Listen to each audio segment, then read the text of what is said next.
El 13 de junio del año 2011, en el ático de la calle de Fuentes Cisneros, se asomaban los primeros rayos de sol por la ventana. Eran las 9 de la mañana y una empleada del hogar se dirigía como todas las mañanas a su puesto de trabajo. Al abrir la puerta de entrada a la vivienda, halló a su empleadora en el suelo, en medio de un gran charco de sangre.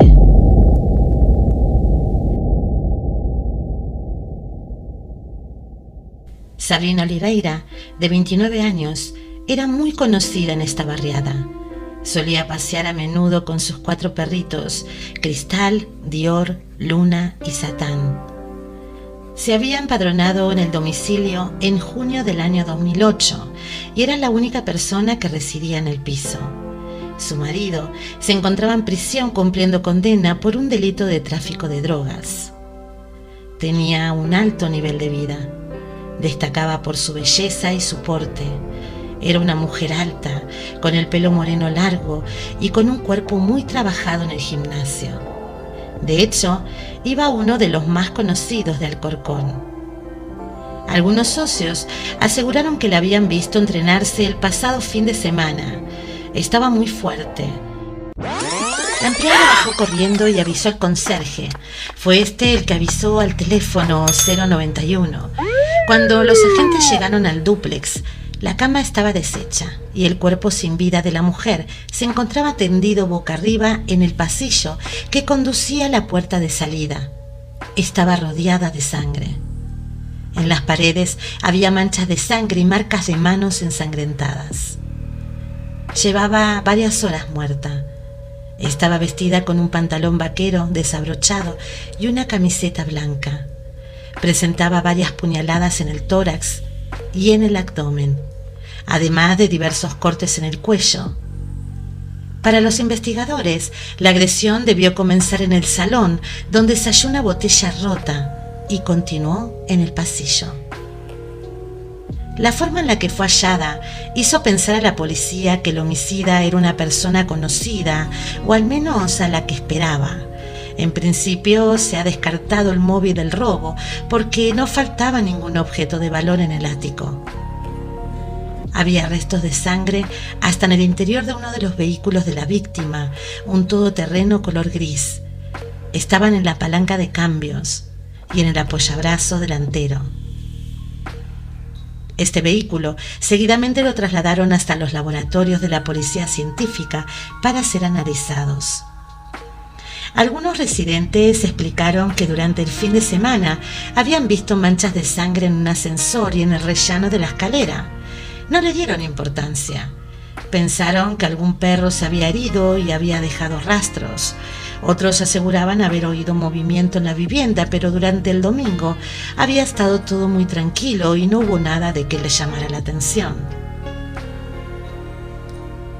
Juliangela Queiroz, de 36 años, nacida en Belém, Brasil, aborrecía a los hombres.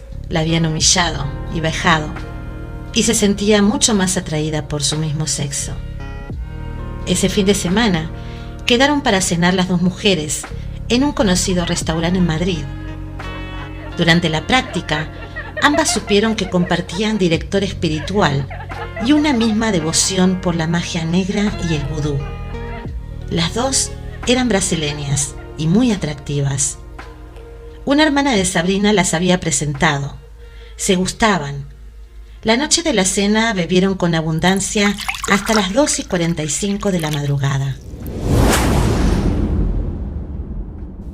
Habían planeado alojarse en un hotel de la capital, pero terminaron la noche en el dúplex de Alcorcón, donde Sabrina dijo tener un santuario para rituales. Ya en el domicilio, repleto de simbologías demoníacas y velas, comenzaron a consumir cocaína y siguieron bebiendo vino. Juliangela, en un momento, al tratar de levantarse de la cama después de mantener relaciones con Sabrina, se marea y pierde el conocimiento. Según su versión, se despierta en el salón, tumbada boca arriba y semidesnuda. Sabrina, encima de ella, con sangre en las manos y moviendo un enorme cuchillo mientras le hacía vudú. Hubo un forcejeo entre ellas.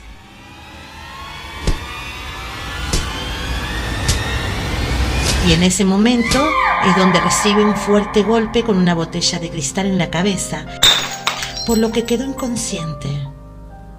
Al despertar por segunda vez, aseguró que vio a Sabrina en medio de un charco de sangre. Lo cierto es que un cuchillo con una hoja de 30 milímetros de ancho le asestó a Sabrina diversas cuchilladas en las manos, los antebrazos, en la clavícula, en la rodilla, tórax, cabeza, cuello, región cervical y la parte derecha de la cara. Recibió un total de 29 cuchilladas. La muerte se debió a una pérdida masiva de sangre. Según reveló la autopsia, estuvo 6 minutos recibiendo cuchilladas y murió con una terrible agonía.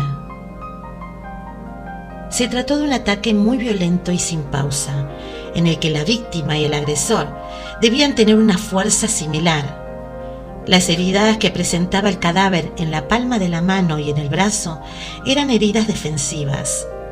Aparentemente, la única persona que estuvo en casa de Sabrina esa noche fue Juliangela. Pero ella asegura que no sabe con certeza lo que sucedió, ni el motivo. Hubo una pista de lo que pudo suceder esa noche. Hacia las 2:45 de la madrugada, Sabrina telefonó a un santero de Madrid, al que solía acudir. Este señaló en el juicio que estaba charlando con Sabrina y que de pronto oyó a esta gritar: «¡Vete de mi casa! ¡Estás loca! ¡Vete de mi casa!». Le siguieron unos insultos en portugués. El teléfono quedó descolgado y ya no volvió a oírla. Juliangela recuerda que al verla tendida en el pasillo se asustó y salió corriendo de la casa. Aún se encontraba muy mareada. Se dirigió hacia el 4x4 de Sabrina, pero no logró arrancarlo y telefonó a un amigo para que la recogiera. Horas después, se subió a un avión de Barajas, en Madrid, y desde allí huyó a Brasil.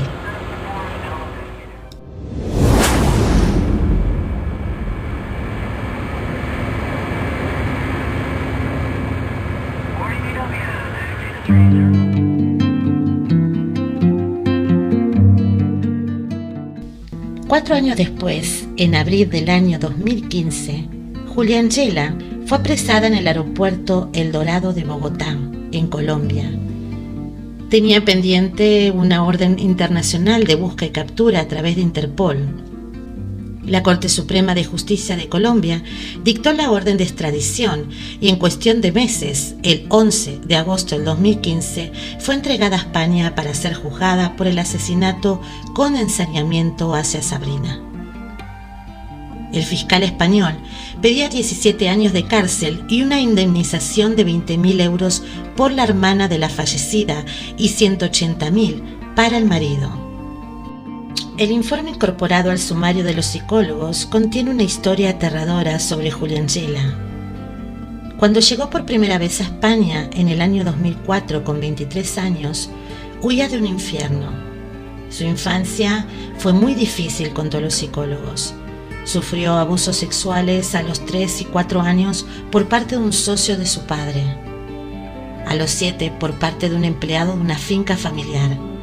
A los 10 por parte de un encargado de la finca, y a los 15, tocamientos a manos de un hermanastro, hijo del primer matrimonio de su madre.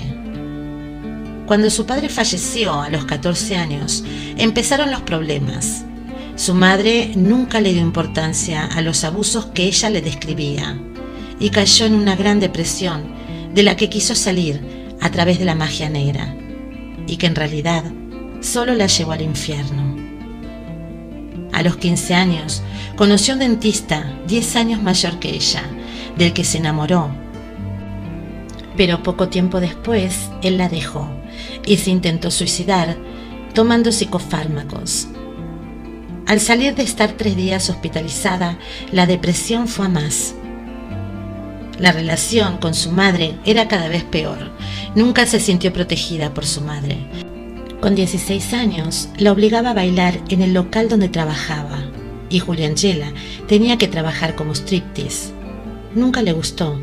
Ella quería estudiar, pero no tenía la oportunidad, por estas y otras obligaciones que debía cumplir. Una de sus hermanas la llevó a una mujer que hacía limpiezas espirituales para sacarla de su tristeza. De pronto se vio en medio de 5 o 6 hombres en un ritual, convocando espíritus. Uno de los hombres le dijo que quería conocerla y tener una relación con ella. Él practicaba una filosofía religiosa japonesa y para estar con él tuvo que iniciarse a la misma.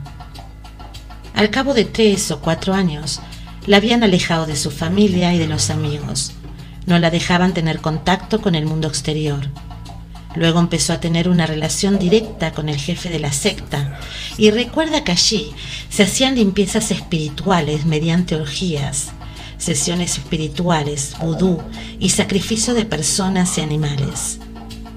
Comenzó a sentirse mal con todo eso, pero no podía decir nada a nadie, hasta que se lo dijo a su pareja y pudieron salir de allí.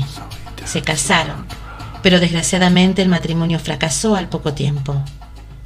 Cuando tuvo 20 años, 2 de sus hermanas se trasladaban a España para trabajar en el mundo de la prostitución, y ella siguió los pasos. Estuvo en clubes de distintas ciudades españolas, y en el año 2006 se fue a Málaga a vivir con un cliente, tuvo 2 abortos y volvió la recurrente depresión. En el año 2008 se separó y empezó a trabajar en discotecas y en el mundo de la noche.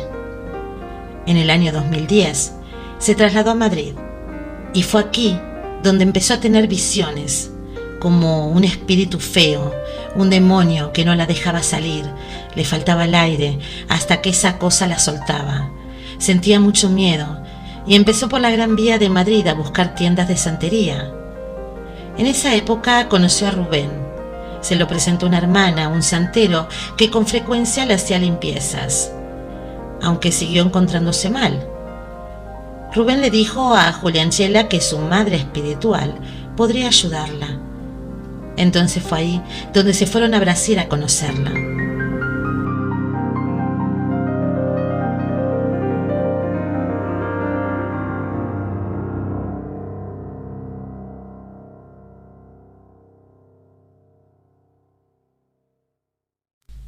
Es al regresar a Madrid de ese viaje cuando conoció a Sabrina.